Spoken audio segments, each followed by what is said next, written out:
For these watermelon coasters, there are 3 sizes, as you can see here.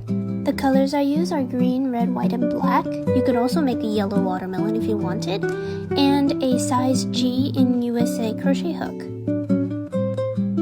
So to start off, we're going to make a magic circle, also known as a magic ring. I like to double it up so that I have some security so it doesn't fall out as I'm crocheting into it. And then you're going to chain 1 by yarning over and pulling through the loop that you have. And then we're going to do a half double crochet, where you yarn over before you go into the circle and then pulling through all 3 of the loops you have on your crochet hook. Then we're going to do 8 in total in the circle. And then once you have 8 half double crochets in your magic circle, you're going to pull the end a little bit to find the first loop. Then you can pull the first loop completely closed and so that it's tight before you can pull the end completely also to have both loops tight and secure, and you have your first row.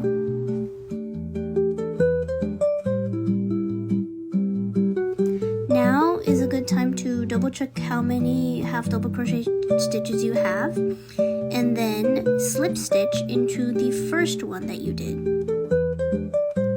So you yarn over and you pull through all the loops that are on your hook, and you've completed the first row. Now you can chain 1 and we're going to start the next row. The next row is also going to be half double crochets, but you're going to increase, meaning you're going to do 2 half double crochets in each one that you did in the previous row. And you're going to go all the way around doing 2 half double crochets in every loop of the previous row until you get to the end. You should have a total of 16 stitches. And then you can slip stitch into the first stitch just like you did in the last row and chain 1 to start the next row. In the third row, you're going to do 2 half double crochets and then you're going to do an increase. So the pattern will be 1 stitch, 1 stitch, 2 stitch. And you're going to do the whole row in that pattern.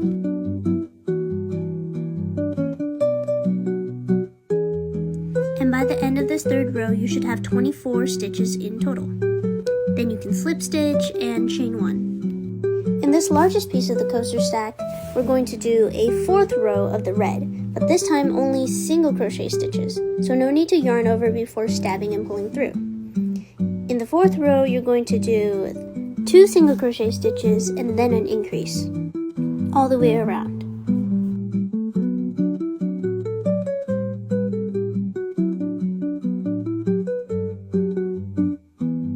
At the end of this row, you should have 32 stitches in total. This is where we're going to do a color change into the white, so don't slip stitch into the first one, just stab your hook into it. And then you're going to get your white, and then you're going to put it down for a second and tie the ends of these 2 different color yarns together. I double knot it for security.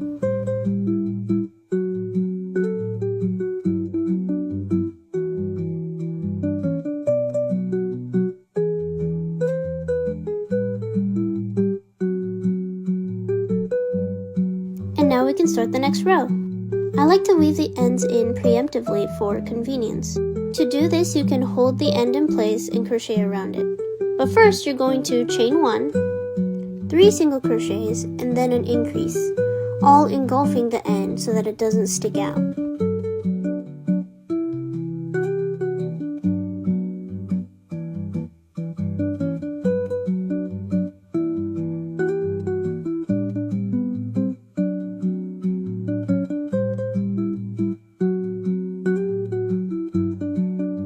By the end of this row, you should have 40 single crochet stitches.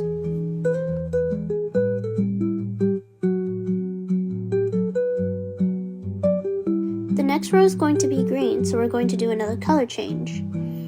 Get the green yarn, slip stitch through the white, tie the ends together, and then proceed.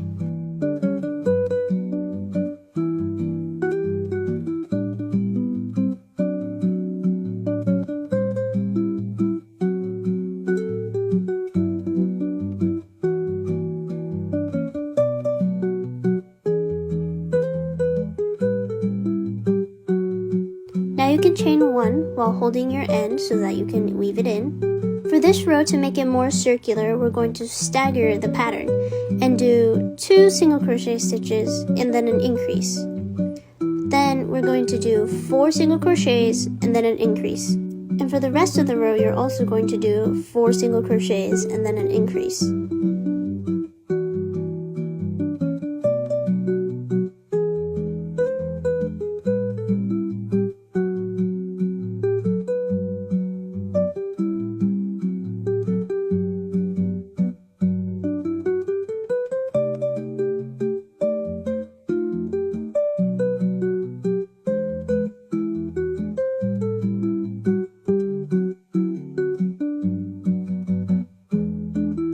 After you finish your last increase, you're going to have 2 more spaces to do 2 more single crochets in, and then you can slip stitch into the first green single crochet.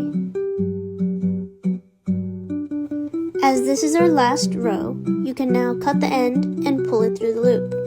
And now it's time to weave in our ends. You can use a smaller crochet hook, but what I prefer is a yarn needle. I also use a yarn needle to make the seeds in the second row of the red. You can just tie them off in double knots, make sure it's secure, and then cut off the ends. And there you have your biggest piece in the watermelon coaster stack.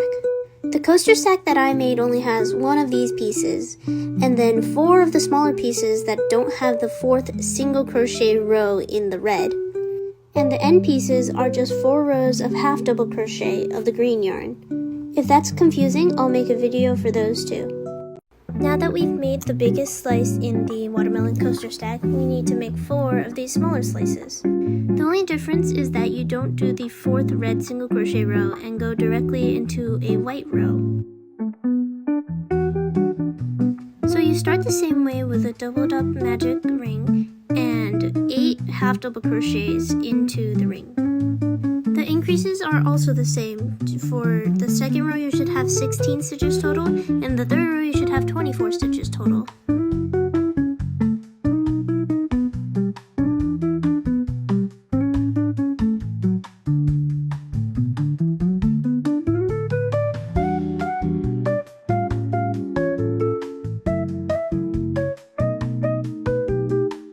After the third red row, you're going to do a color change into the white yarn.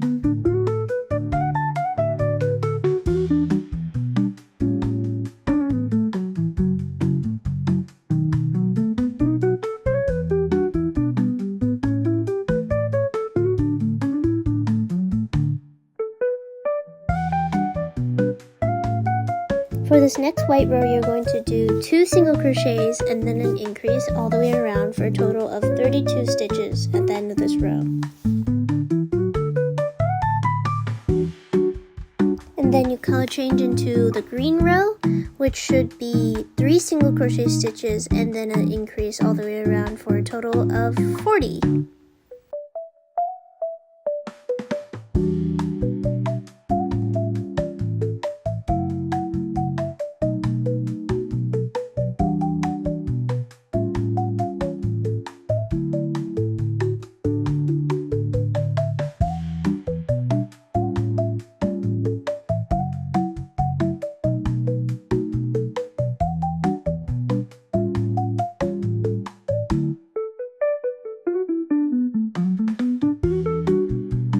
You can really put how many of your seeds you want in whichever of the rows you want, but I do it in the second row and I'm only doing 4 seeds for these smaller sizes.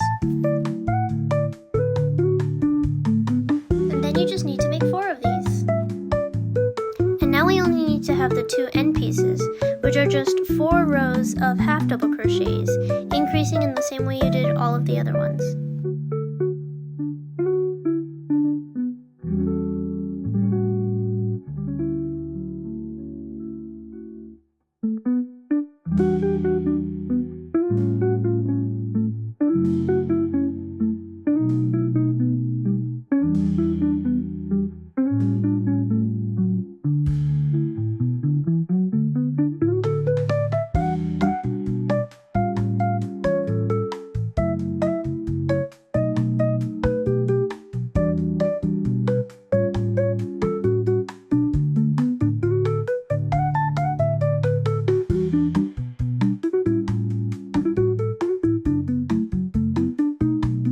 there you have it.